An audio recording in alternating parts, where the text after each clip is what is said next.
n'est comme lui. Personne n'est comme lui. Personne. Qui lui ressemble. Il est le Dieu de gloire. Élevé dans les cieux. Personne n'est comme lui. Personne n'est comme lui. Personne n'est comme lui. Personne n'est comme lui. Sama Yahweh, sois le poumon. Au Kessina, bon monde, et mon Baseli. Oumi Sama Yahweh, sois le poumon. Au Kessina, bon monde, et mon Baseli. Élève la voix, dis-lui Seigneur, je te suis reconnaissant. Ce que je suis aujourd'hui n'a rien à voir avec ce que j'étais hier. Tu as beaucoup fait. Reçois la gloire, reçois l'honneur, reçois la louange. Tosongina makolo na yo. Tosongina makolo na yo, mobateli ya molimo. Tobosalite masosala ya moto ebitemo. Totomboli maboko na biso epai na yo bozalisi. Nyonso tomoni epai na yo etindi toyemba. Tozongina makolo na yo, mobateli ya molimo. Tobosalite masosala ya moto ebitemo. Totomboli maboko na biso epai na yo bozalisi. Nyonso tomoni epai na yo etindi toyemba. Umisama Yahweh, sois le kumu. Opesina bomon emo bateli. Umisama Yahweh, sois le kumu.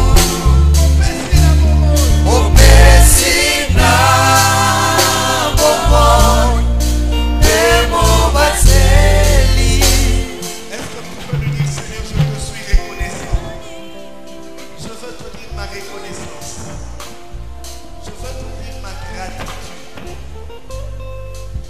Je reconnais ce que tu as fait. Je reconnais que je viens de loin avec toi. Voilà pourquoi je veux t'acclamer. Voilà pourquoi je veux proclamer ta gloire.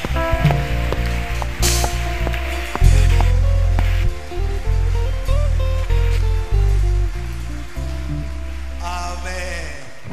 Est-ce que quelqu'un peut saluer son voisin, sa voisine et lui dire nous venons de loin avec le Seigneur.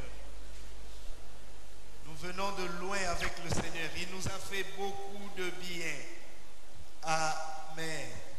Vous savez, moi, il y a des paroles, lorsque je les entends, ça me pousse à disparaître encore dans la présence du Seigneur.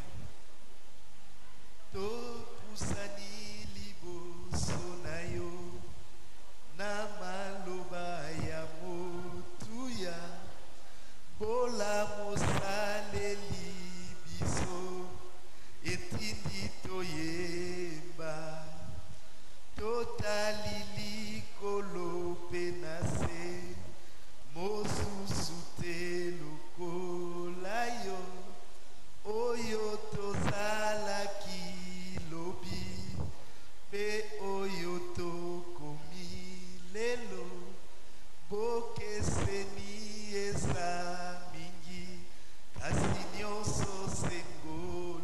Est-ce qu'il y a quelqu'un, lorsqu'il regarde ce qu'il était il y a quelques mois, il y a quelques années, et ce qu'il est aujourd'hui, il remarque que non, je ne suis plus le même. Il y a une différence. Il y a quelque chose que Dieu a fait.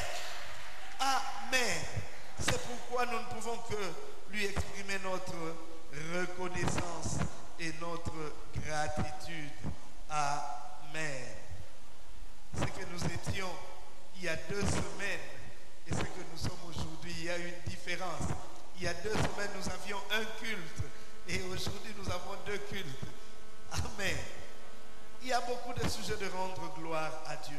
Nous avons passé, pas la semaine qui vient de s'achever, la semaine précédente, des bons moments dans la présence du Seigneur avec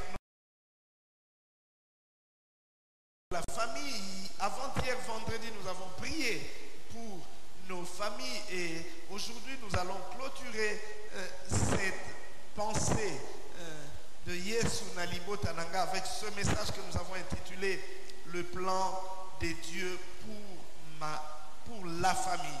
Le plan des dieux pour la famille. Nous allons lire dans le livre de Genèse, le chapitre 9, du 1er au 7e verset. Vous allez m'excuser, j'ai une grippe qui me dérange, la voix qui a cassé la voix et même avec ce rhume. Espérons que le message de Dieu ne sera pas amoindri. Genèse chapitre 9, les 7 premiers versets. Si nous avons trouvé, nous lisons dans le nom du Seigneur. Dieu bénit Noé et ses fils.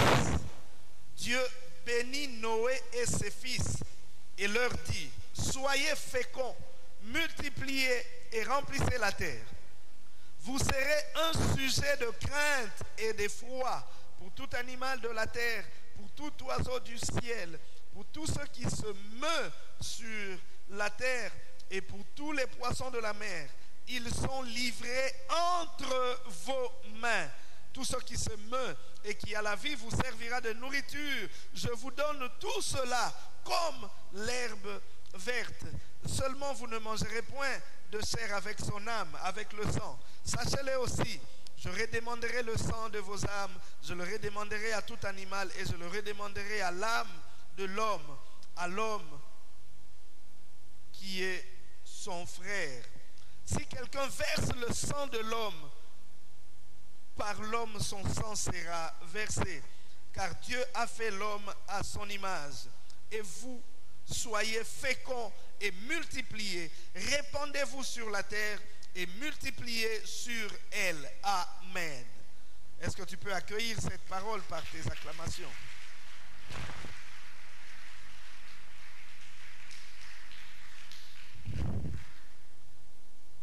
Nous avons dit que nous avions pour thème dans notre campagne d'évangélisation Yesu Nalibo Tananga, Jésus dans ma famille. Et notre souhait, notre prière était que le Seigneur fasse son entrée dans nos familles et qu'il prenne le pouvoir dans nos familles. Et lorsque le Seigneur prend le pouvoir dans une famille, c'est qu'il donne le pouvoir à cette famille-là. C'est comme cela que les choses se font. Et ce matin, nous voulons faire un état des lieux de la famille aujourd'hui. Et pour cela, nous verrons l'importance de la famille selon Dieu, le plan du diable contre la famille et enfin le plan de Dieu pour la restauration de la famille. L'importance de la famille aux yeux de Dieu, car la famille a de l'importance aux yeux de Dieu. La famille est une institution essentielle pour Dieu. Pour Dieu, la famille est essentielle. Dieu, le plan de Dieu pour le salut de l'humanité passe par la famille. Pour Dieu, la famille a une grande importance. Et la Bible nous montre que Dieu accorde une importance capitale à la famille. Nous le verrons tout à l'heure. Et pour ceux qui ont fait les études de la Bible maintenant, il ne suffit même pas de faire les études. Nous avons des concordances qui qui nous donne des termes. Dans certaines Bibles, c'est 325, dans d'autres, c'est 328. Environ 328 fois dans la Bible, il est fait mention du mot famille, ce qui montre que ce terme-là a de l'importance aux yeux de Dieu. Pour Dieu, la famille a une grande importance. La famille joue un rôle capital dans le plan du salut de Dieu. Et dans le texte que nous venons de lire, nous connaissons l'histoire de l'humanité. Nous connaissons qu'après le péché d'Adam et Ève, les hommes ont commencé à vivre par le péché. Caïn a tué son frère, nous en parlerons.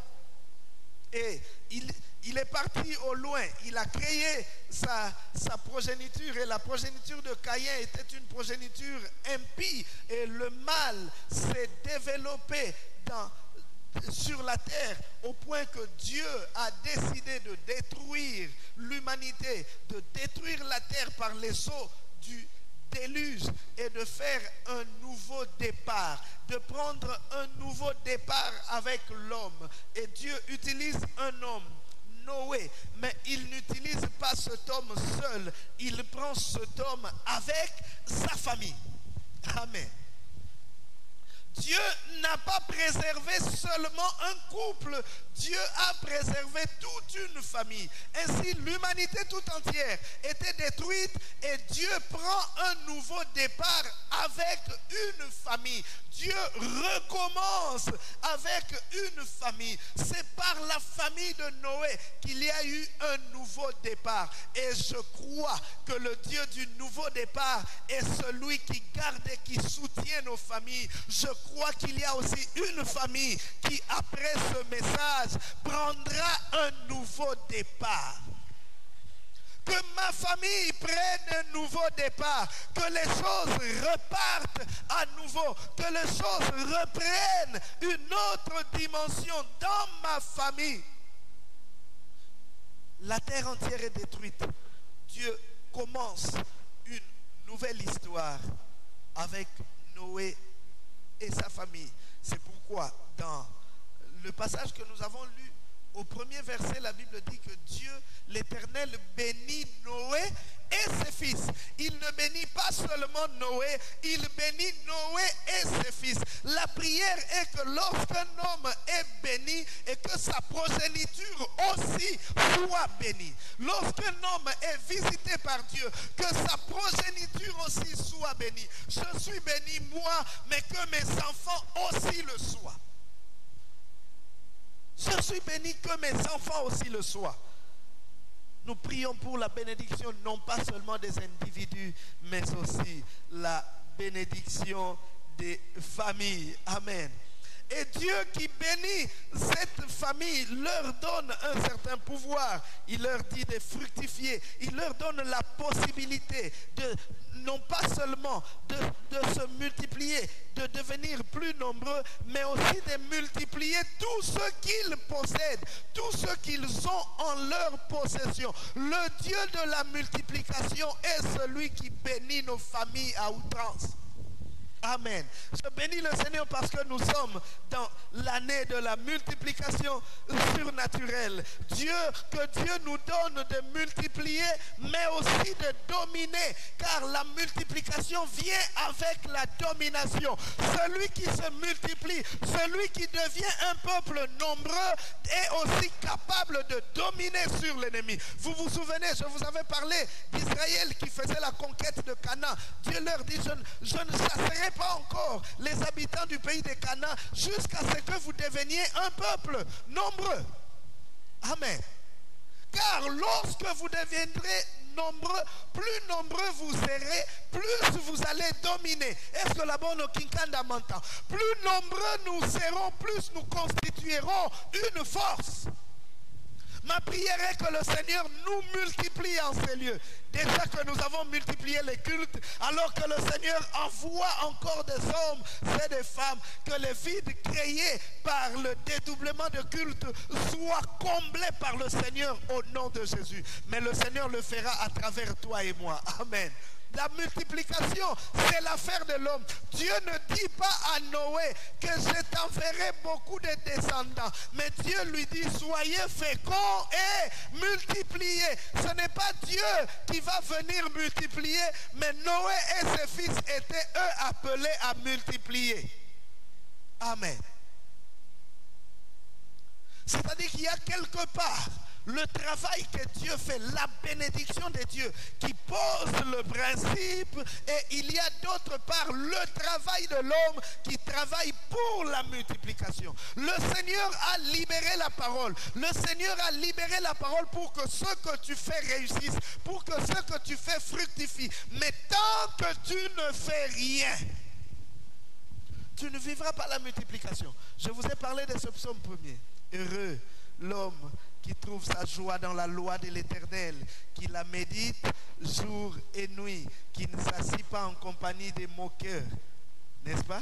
Il est comme un arbre planté près d'un courant d'eau qui porte son feuillage en sa saison.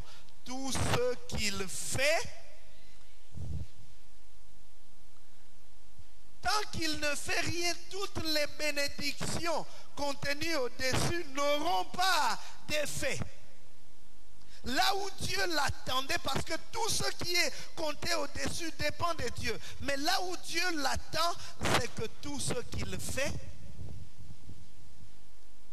la multiplication, nous sommes avec Dieu partenaires dans la multiplication. Dieu libère la parole et nous travaillons pour rendre effectif cette multiplication et cette domination. Noé et ses fils n'avaient pas à demander l'autorisation à Dieu s'il fallait donner des ordres aux animaux, s'il fallait faire ceci ou cela, parce que Dieu leur avait déjà donné le pouvoir. Ils avaient ce pouvoir-là. Ils devaient assujettir la création. Ils devaient dominer sur la création. Ils devaient soumettre la création à leur domination, la maintenir sous leur domination. C'était cela, la bénédiction que Dieu donnait à Noé et sa famille. Et en réalité, c'est cela, la bénédiction que Dieu donne à toute famille qui est en Christ. Dieu vous donne d'une part de multiplier non pas seulement en nombre, mais aussi en avoir. Mais Dieu vous donne aussi la domination. Que ma famille multiplie, que ma famille domine, que ma famille règne, que ma famille maîtrise ce que Dieu a mis à notre disposition. C'est cela. Votre famille est appelée à régner. Votre famille est appelée à dominer. Votre famille est appelée à vivre les bénédictions que Dieu a prévues pour elle.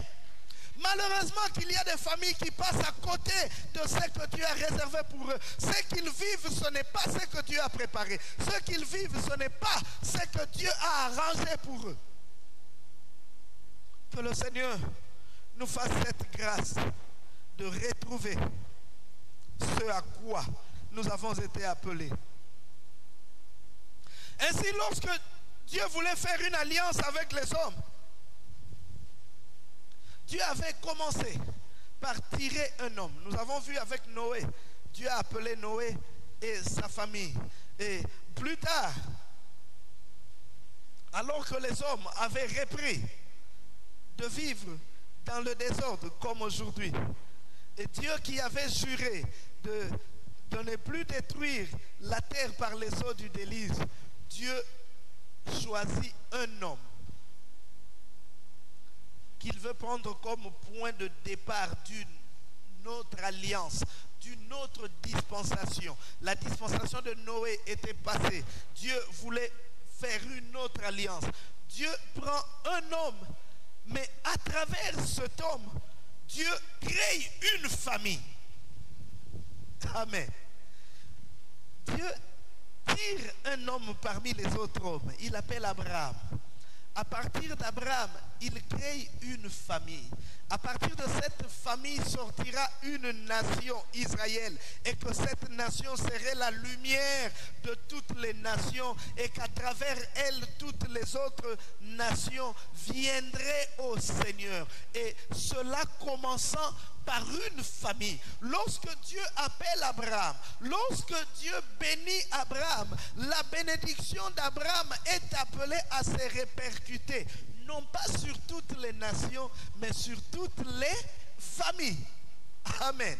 Genèse 12, le verset 3, Dieu dit à Abraham, je bénirai ceux qui te béniront et je maudirai ceux qui te maudiront. Et toutes les familles de la terre seront bénies en toi. C'est-à-dire que même lorsque Dieu appelle Abraham, Dieu a dans sa pensée l'idée de la famille. Dieu veut que les familles soient bénies. Il appelle un homme, il travaille avec cet homme, il traite avec cet homme pour qu'à travers cet homme, toutes les familles de la terre soient bénies. Et lorsqu'on parle de toutes les familles de la terre, il s'agit de toutes les familles de la terre, y compris la tienne.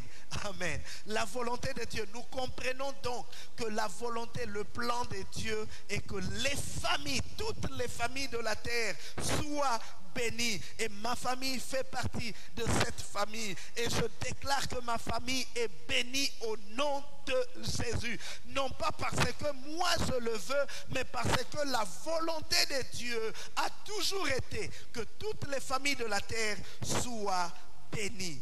Amen. Dieu tire un homme de qui il crée une famille avec Abraham.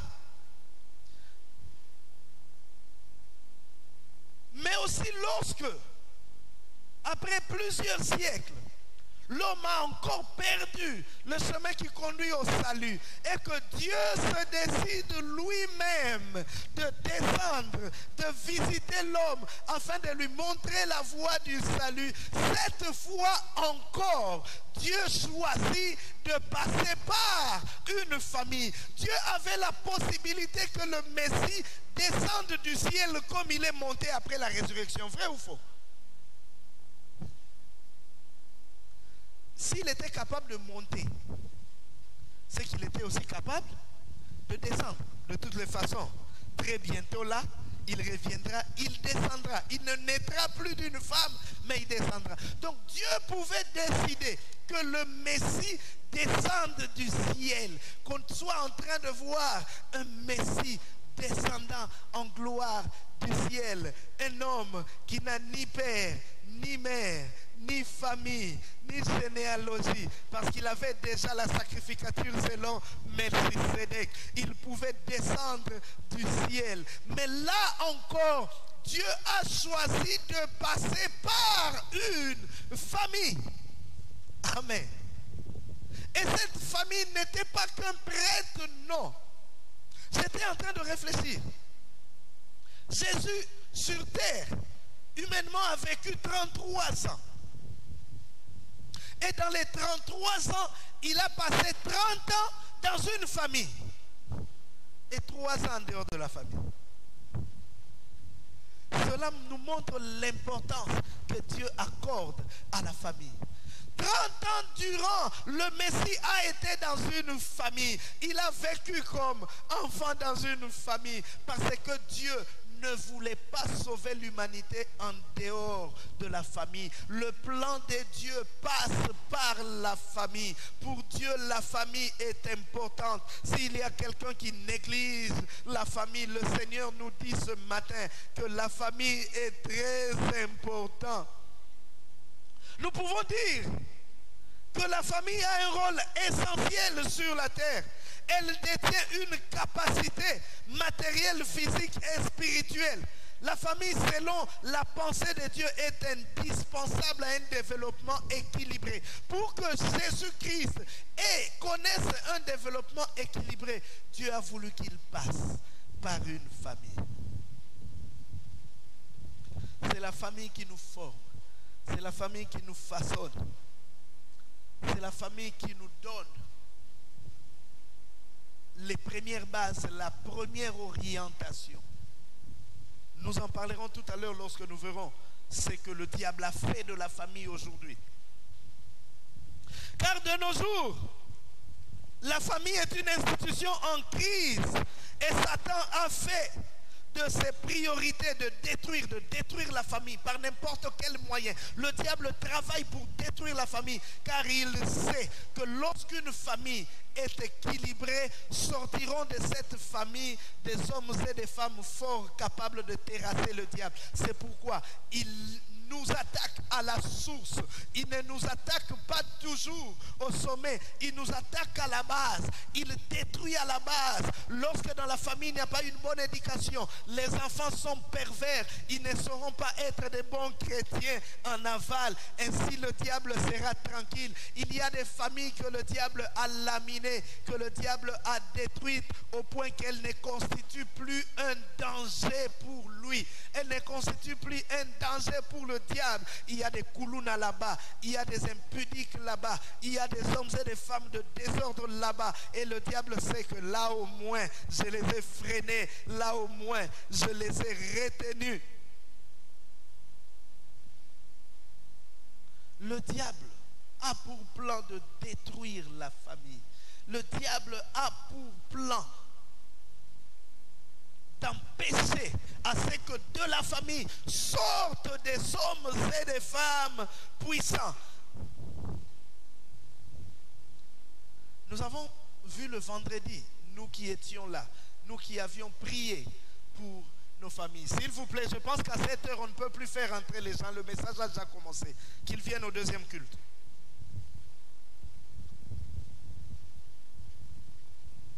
Nous avons dit que l'apôtre Paul disait, à cause de cela, je fléchis les genoux devant le Père, duquel tire son nom toute famille dans les cieux et sur la terre. Et c'était merveilleux vendredi. Le Seigneur nous montre que toutes les familles de la terre tirent leur nom de Dieu. Et Dieu connaît chacune des familles. Et le diable aussi le sait. C'est pourquoi il cherche à détruire. Le diable cherche à détruire les familles, à briser l'élan dans nos familles. Et cela se fait de plusieurs manières, à plusieurs niveaux. D'abord en créant, en causant la rupture entre l'homme et Dieu. Et ça, nous l'avons vu depuis le jardin d'Éden. Parce que Adam et Ève étaient en harmonie avec Dieu.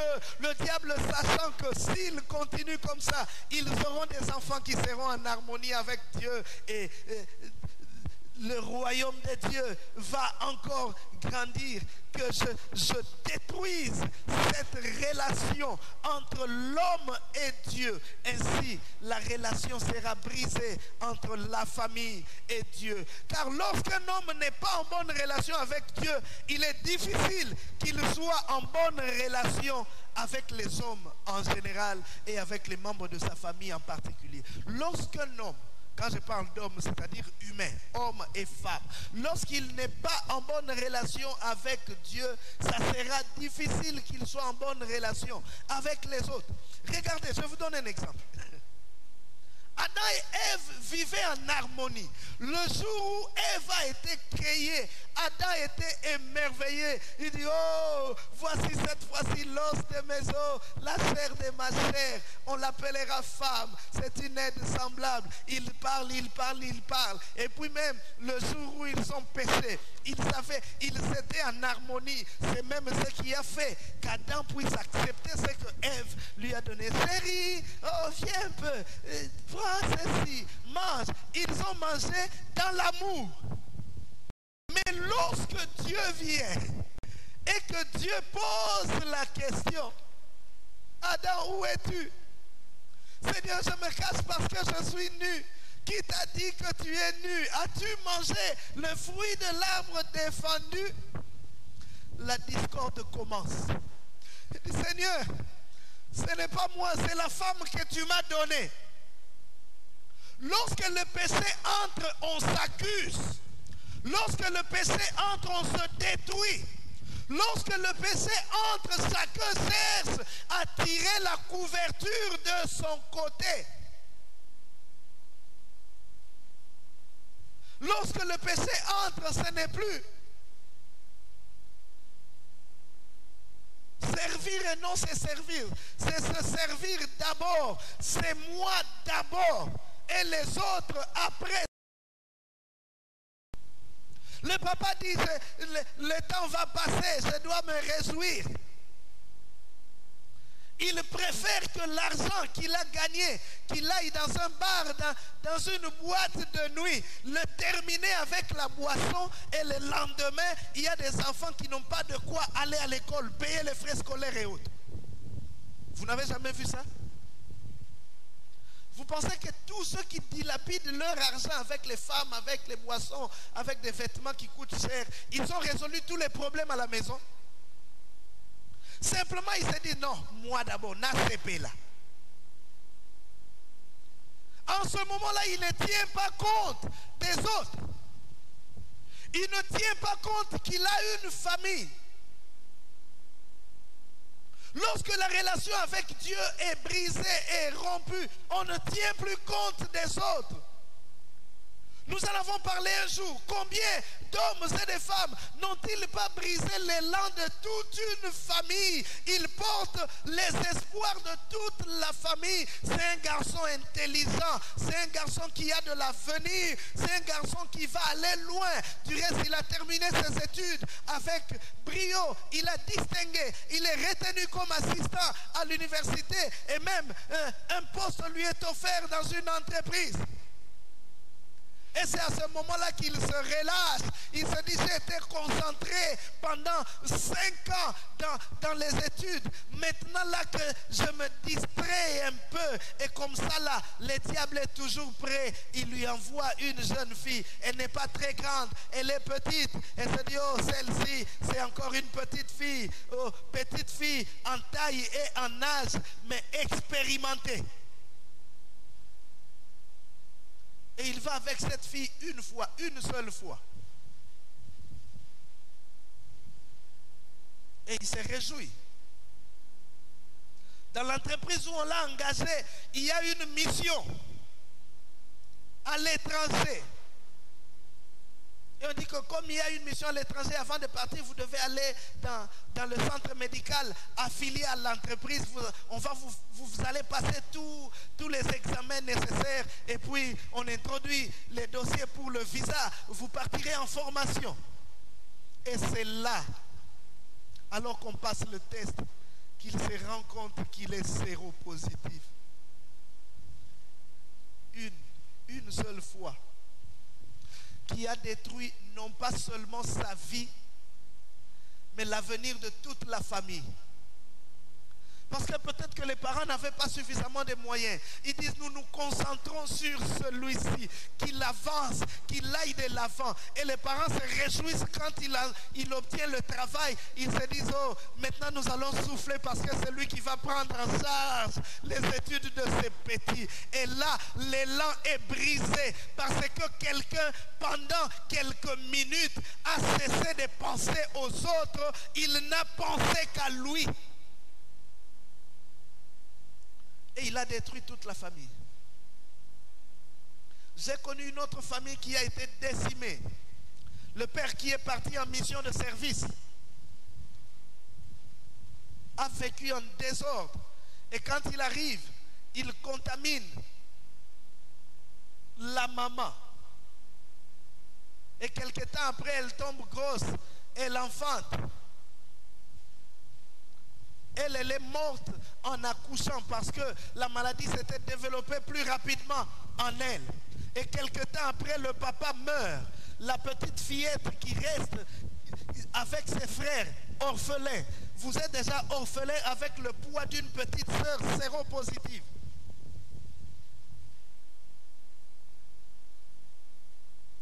Je prie le Seigneur, je dis Seigneur, qu'en aucun moment je n'arrête de penser non pas seulement à moi, mais aussi à tous les autres. Parce que si je me détruis, je ne me détruis pas seulement moi, je détruis toute ma famille après moi. Je freine l'élan, je freine l'espoir de tous les autres. Rassurez-vous, aujourd'hui je m'étais préparé à ne pas avoir des amens. Mais je voudrais que quelqu'un m'écoute. Lorsque le péché entre, il nous détruit. Il fait que nous ne pensions pas aux autres. Nous ne pensions pas au reste de la famille. Nous ne pensions qu'à nous.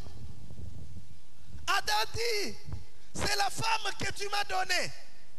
Et pourtant, il y a quelque temps, il était rempli d'éloges pour cette femme. Lorsque le péché entre dans la famille, nous ne regardons plus dans la même direction.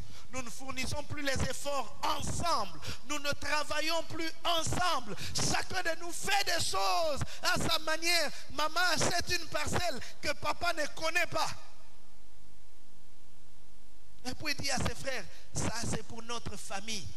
Que votre beau-frère ne sache pas.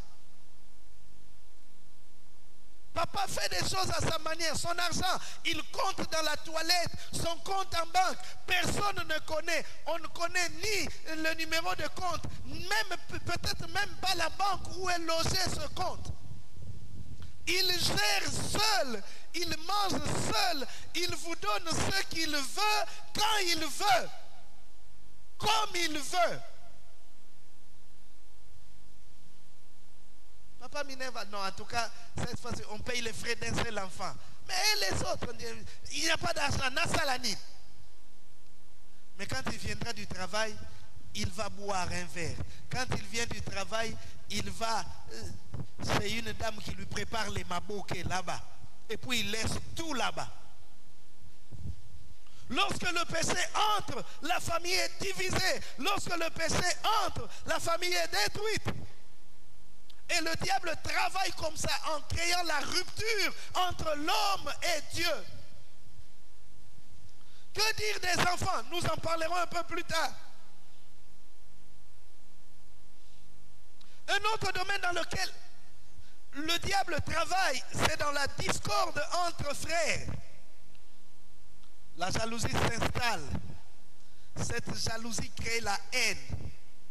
Et la haine conduit deux fois au meurtre. On l'a vu avec Caïn et Abel. Ça a commencé par la jalousie.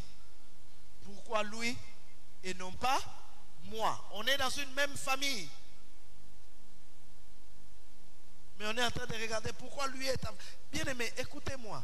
On peut être issu de la même famille, né d'un même père et d'une même mère, mais on ne connaîtra pas les mêmes sorts. On peut même avoir étudié dans les mêmes écoles. Amen. Mais nous ne connaîtrons pas le même sort. Alors ne jalouse pas ton frère parce qu'il a ce que toi tu n'as pas. Peut-être toi aussi tu as ce que lui n'a pas. Au lieu de regarder à ce que tu n'as pas, concentre-toi sur ce que tu as. Et je parle de la famille en général. Même l'Église est une famille. Nous sommes nourris par la même parole, mais cette parole n'aura pas les mêmes effets dans chacun de nous. Alors au lieu de ne regarder qu'à ce que tu n'as pas, le frère chante, il veut nous montrer seulement qu'il a une belle voix. Qui te dit qu'il veut montrer qu'il a une belle voix? Il chante. Il veut faire voir que c'est lui que le pasteur apprécie. Non, le pasteur n'apprécie pas que lui. Chacun de vous a des qualités qui doivent être mises au service de l'église, de la famille. Ne jalouse pas l'autre. Il a ce que tu n'as pas, c'est vrai, mais toi aussi tu as ce que lui n'a pas. Concentre-toi sur ce que toi tu as et que l'autre n'a pas. Il y a des gens qui sont là, les regards toujours fixés vers les autres. Qu'est-ce qu'il a fait? Pourquoi il a fait comme ça? Mais tant que tu regardes les autres, tu ne sauras pas faire ce qui est à toi. Concentre-toi. Je vous ai dit toujours que la vie, la marche dans la famille, dans l'église, c'est comme une course de 100 mètres. Chacun est dans son couloir. Il suffit seulement que ton pied marche sur la ligne qui vous sépare du voisin, que tu sois disqualifié. Vous connaissez la règle, n'est-ce pas? Mais combien d'entre nous n'ont pas seulement que les pieds à piétiner la ligne du voisin, mais il est totalement entré. Je vais être comme lui. Pourquoi lui? Pourquoi lui doit se marier et non pas moi? Et puis on va chez la fiancée, on dit, oh, mais toi, ce frère-là que tu passes frère, tout nanga, naye viva secret naye. Sorcier. Ne regarde pas ce que tu n'as pas. Concentre-toi sur ce que tu as. Je ne sais pas chanter, oui, peut-être que je peux prier. Peut-être que je peux arranger la salle. Tout le monde ne va pas prêcher. Tout le monde ne va pas chanter. Tout le monde ne sera pas à l'accueil. Chacun de nous, selon les capacités que Dieu a placées en lui, aura quelque chose à faire. Lorsque nous nous mettrons à ne regarder qu'aux autres, qu'est-ce qu'il a fait? On m'a dit qu'il a voyagé. Qu'il a voyagé. Il veut nous montrer seulement que c'est lui qui voyage. Est-ce que quelqu'un qui voyage a besoin de montrer à quelqu'un qui voyage? Vous saurez qu'il est parti.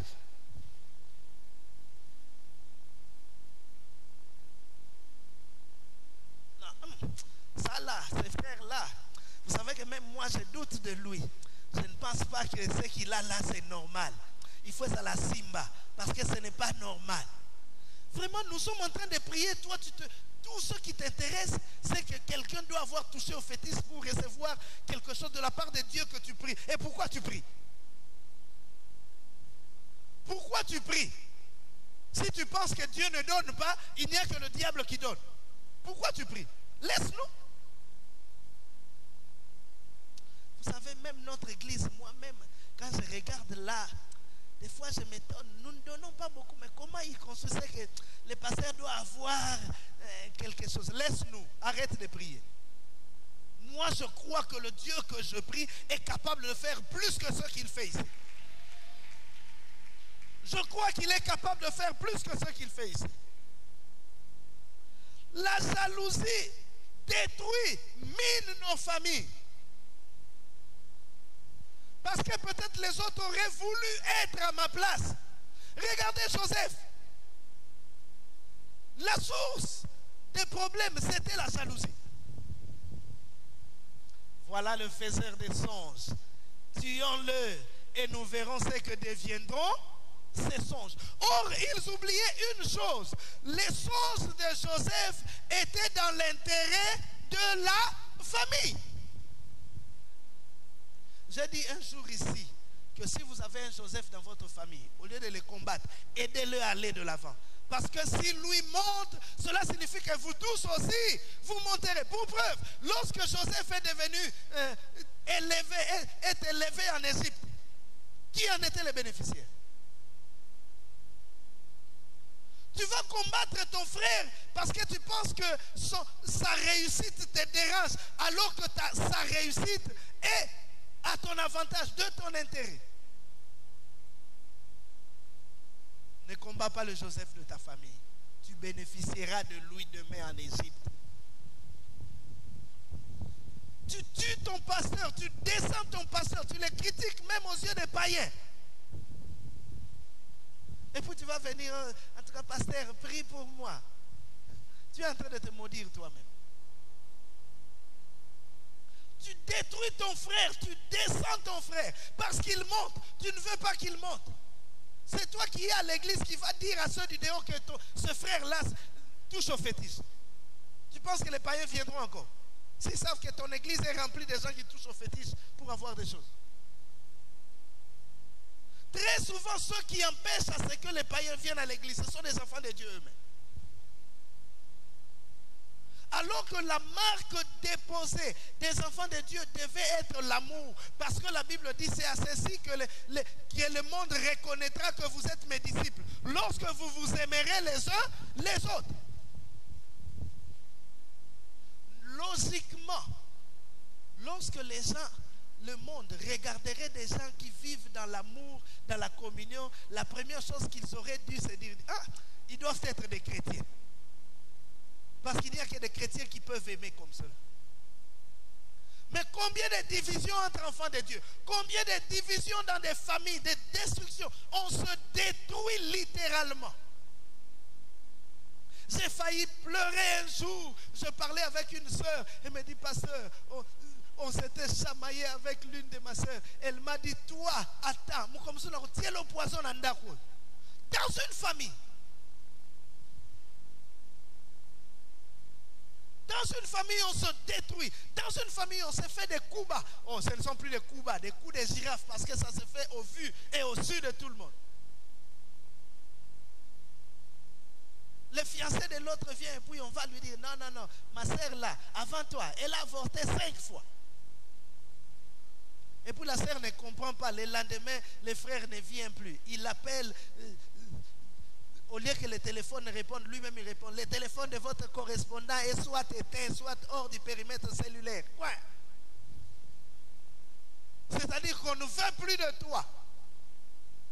Et puis tu te réjouis. Ah, comme ça, bisognos sont cocani. Sorcier.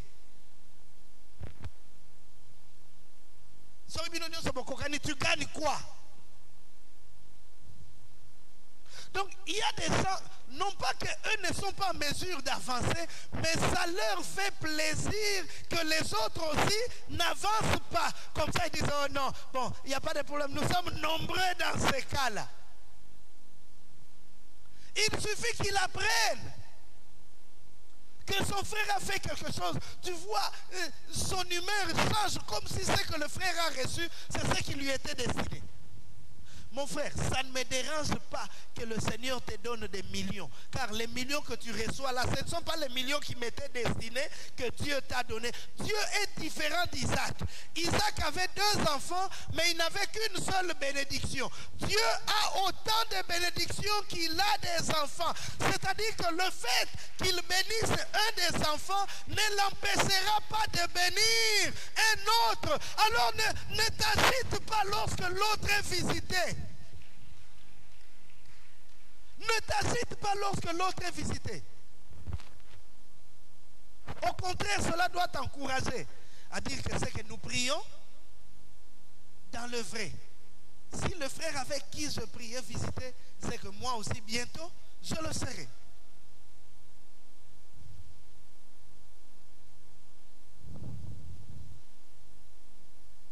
Et pour remédier à cela, nous avons besoin, non pas seulement de nous aimer, mais de nous pardonner mutuellement. Parce que là où il y a des frères, il y aura toujours des offenses. Pour éviter, empêcher à ce que la haine, la jalousie n'enfante la haine et qui conduise à la destruction, ne se développe, apprenons à nous pardonner. Il y a des familles où ce mot-là a disparu, ça n'existe pas. Ils étaient enfants. L'un avait 7 ans, l'autre 5 ans. Et puis, le petit a dit des choses fausses aux parents et puis les parents ont puni l'aîné à 7 ans. Il a gardé la haine. Ils ont aujourd'hui 47 et 45 ans. Et un jour, il lui balance ça. Tu sais que toi, je ne t'aime pas. Depuis qu'on avait 7 ans là, quand tu m'avais accusé et qu'on m'avait puni à cause de toi. Ah, papa! 40 ans plus tard, tu gardes la même haine, tu gardes la même colère. Il y a des familles où les gens ne se parlent pas. Ça fait des années. Et des fois, quand vous suivrez... Non, Apimelaghi est foufou. Et puis, ils amènent ça jusque dans la vieillesse au point d'affecter même leurs enfants. Les enfants même les enfants ne se parlent pas. Pourquoi? Parce que nos parents ne s'entendent pas. Vous ne savez même pas pourquoi ils ne s'entendent pas. Mais tu entres dans cette haine. Sors de ces choses. Tu haïs quelqu'un simplement parce que son père et ton père ne se parlent pas. Tu penses que c'est juste ça? C'est normal ça. Tu vas entrer dans un lien que tu ne connais pas et tu te bloques toi-même. Que le Seigneur nous aide. Ma prière est que l'amour de Dieu fasse son entrée dans nos familles. Ma prière est que le pardon soit présent dans nos familles. Que les époux apprennent à se pardonner.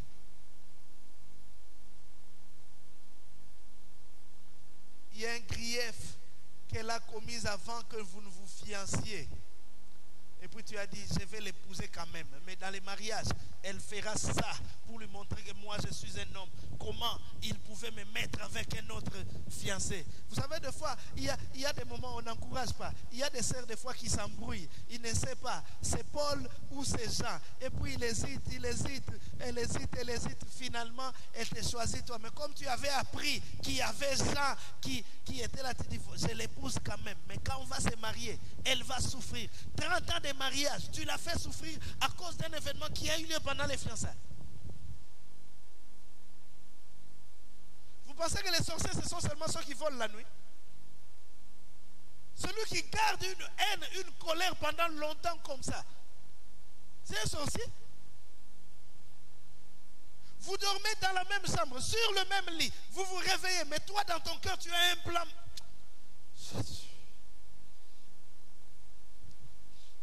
Le diable crée également la rupture entre enfants et parents. Vous savez, lorsque Caïn a tué son frère Abel, il s'est éloigné de la famille. Il s'est éloigné de la famille. Dans Genèse 4,16, la Bible dit, puis Caïn s'éloigna de la face de l'Éternel et habita dans la terre de Nod. Il est allé très loin. Il y a des gens comme ça qui vivent solitaires. Il est même capable de te dire, parce qu'il est ici à Matadi, il te dit que non, moi mes parents sont morts. En réalité, il a laissé ses parents quelque part à Kinshasa. Pourquoi? Parce qu'il ne veut même pas entendre parler de cette famille. Je ne sais pas ce qui s'est passé. Mais tu peux renouer avec ta famille. Je ne sais, ça fait combien d'années vous ne vous êtes pas parlé. Je voudrais que ce matin, après le culte, que tu prennes ton temps, tu appelles. Ce frère-là que tu n'as plus appelé depuis des années. C'est vrai, tu attends que lui vienne te demander pardon. Mais dans le processus du pardon, il y a deux parties. Ce n'est pas obligé que quelqu'un te demande pardon pour que tu lui pardonnes. Tu peux décider unilatéralement de pardonner. Mon frère, je t'appelle pour te dire que tu es toujours mon frère. Pour tout ce qui s'est passé, je t'ai pardonné. Et toi aussi, pardonne-moi. Ma prière est que quelqu'un le fasse. Je sais qu'il y a quelqu'un qui doit le faire. N'attends pas demain. Quand nous sortirons de ce culte, fais-le. Appelle ce frère-là. Appelle cette soeur-là. Appelle ce parent-là. Appelle cette personne-là que tu n'as plus appelée depuis des années. Et tu as même dit que nganaye poto yokana lobanza mena satamba yokana bon nganaye to yokana.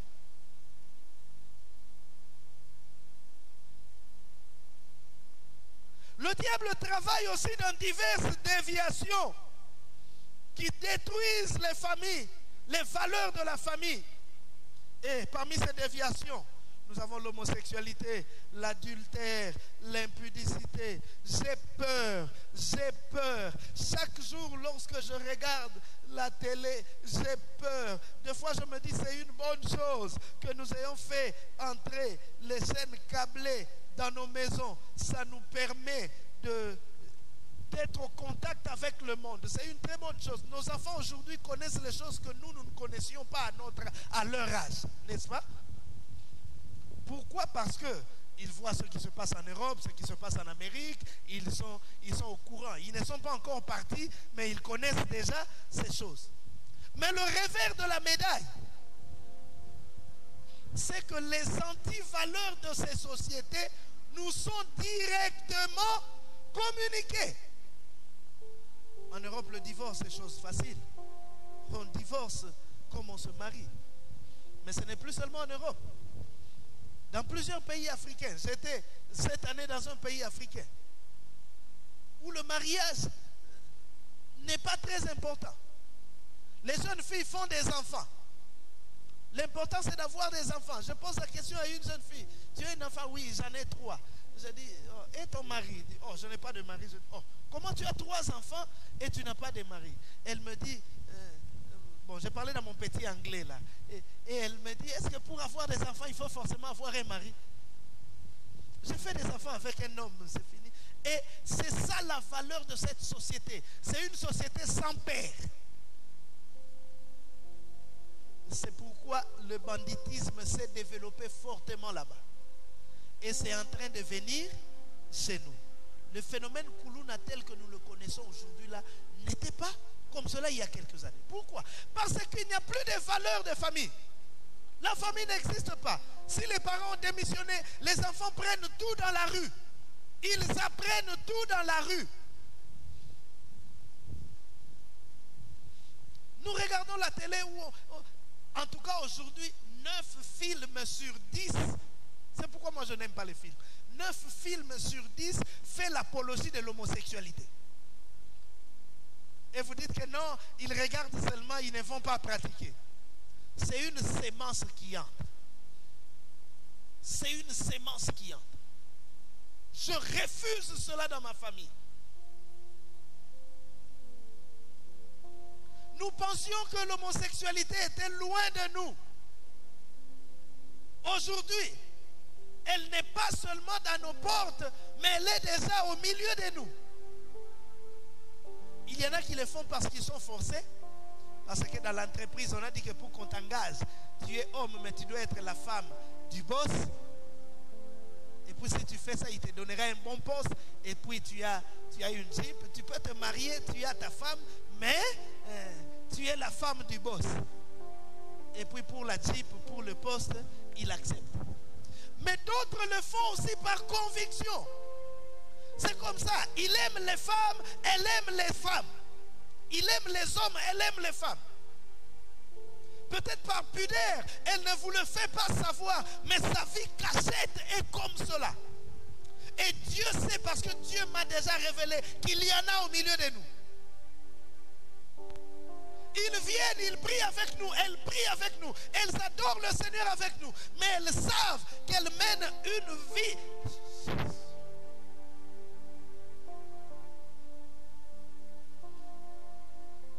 L'homosexualité, l'adultère. Lorsque tu es marié, tu es marié. Tu es marié pour être avec une seule femme. J'aimerais que les hommes disent Amen. Que cet Amen-là te lie aussi. Tu es là à l'église, nous nous adorons. Toi, tu es en train de regarder les jeunes filles.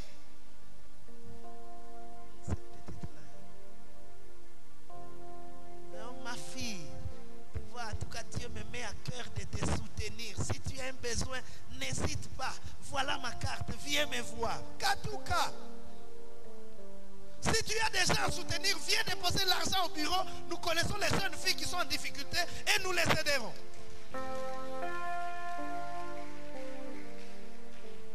Je ne veux pas entendre des papas qui aident les jeunes filles en cachette. Tu veux aider une jeune fille, viens déposer l'argent au bureau.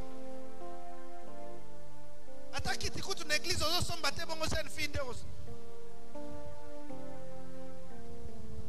Quand on demande l'argent, tu es le premier à murmurer. Mais l'argent, tu veux donner à ces petites filles.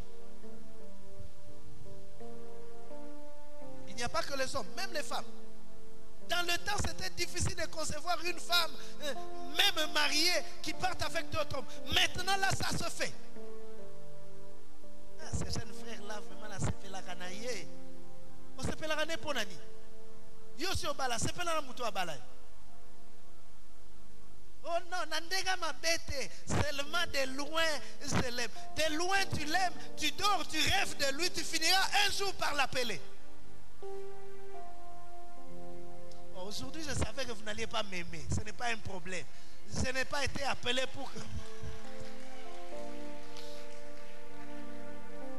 Que de dérèglements, de l'impudicité, des jeunes gens qui se détruisent par l'impudicité.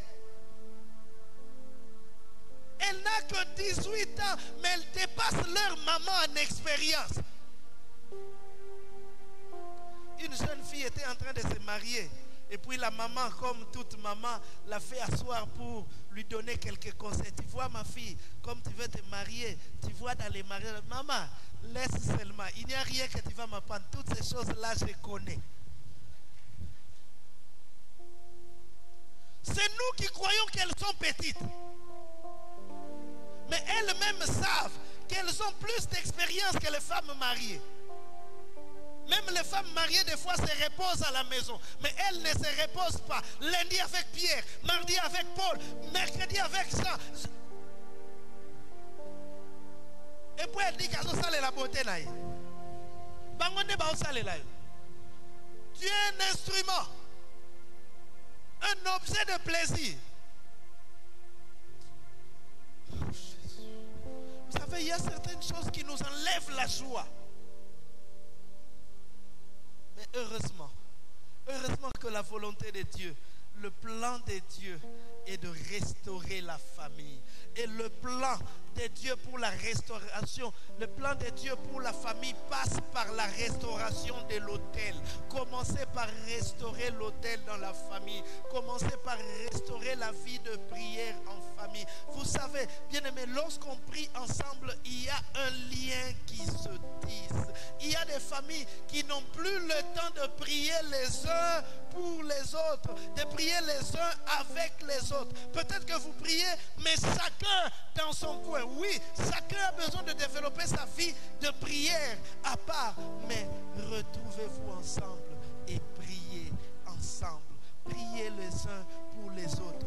Que nous rétablissions l'autel dans la famille. Que nous prenions ne serait-ce que quelques minutes ensemble. C'est vrai, chacun a ses occupations. Chacun a ses affaires. Mais trouvons un temps. Si le matin nous ne pouvons pas le faire, faisons-le même le soir avant de dormir. Prions ensemble, s'il vous plaît. Rétablissons l'autel ensemble.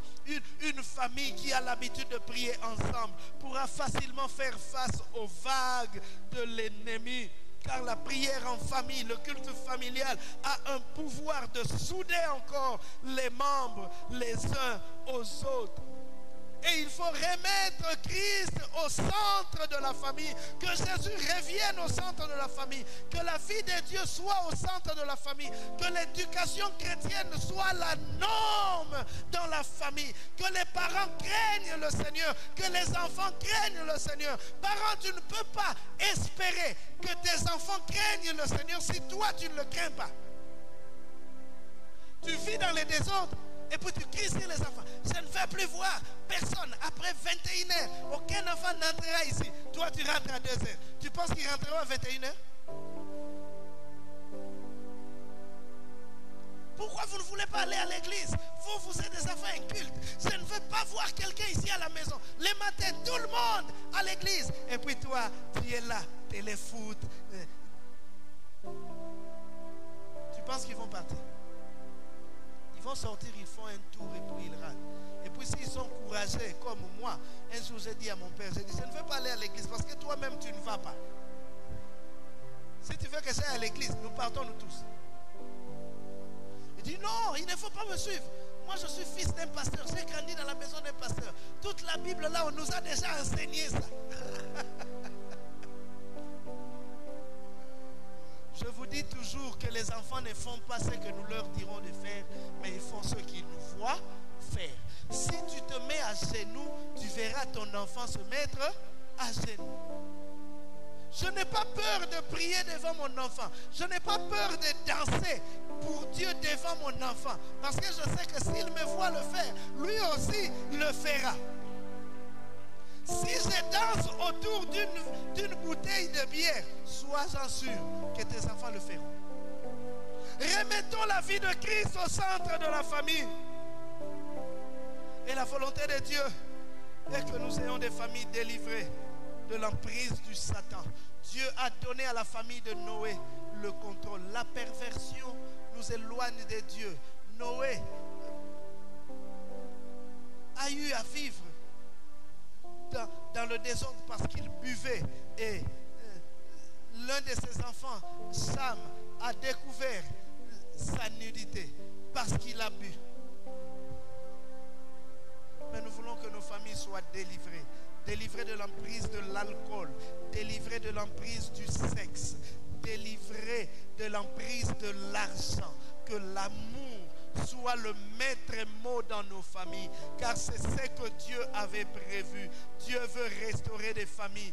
Dieu veut rétablir des familles. Est-ce que quelqu'un veut aussi recommander sa famille entre les mains du Seigneur? Qui dit, Seigneur, restaure ma famille. Seigneur, rétablis ma famille. Je ne sais pas qu'est-ce qui se passe. Je ne sais pas où sont tes frères. Je ne sais pas comment sont tes frères. Je ne sais pas comment vivent-ils. Mais je sais une chose, c'est que Dieu peut les restaurer. Est-ce que tu peux t'élever avec moi? Nous n'avons que quelques minutes. Nous sommes en train de terminer. Parle-lui, dis-lui, Seigneur, restaure ma famille. Seigneur, rétablis ma famille. Seigneur, redonne la joie à ma famille. Vous êtes une famille qui a perdu la joie à cause d'un événement qui s'est passé. Vous avez perdu un des vôtres et la joie dans la famille est partie. Ma prière est que le Seigneur restaure cette famille. Ma prière est que le Seigneur rétablisse cette famille. Ma prière est que le Seigneur remette la joie dans cette famille. Est-ce que tu peux prier?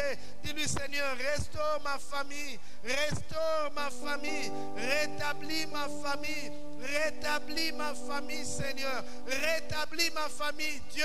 Rétablis ma famille. Redonne de la joie à ma famille. Enlève de ma famille tout ce qui n'est pas de toi. Enlève de ma famille tout ce qui détruit. Enlève de ma famille tout ce qui détruit. Seigneur, Seigneur, Seigneur. Jésus. Jésus. Jésus.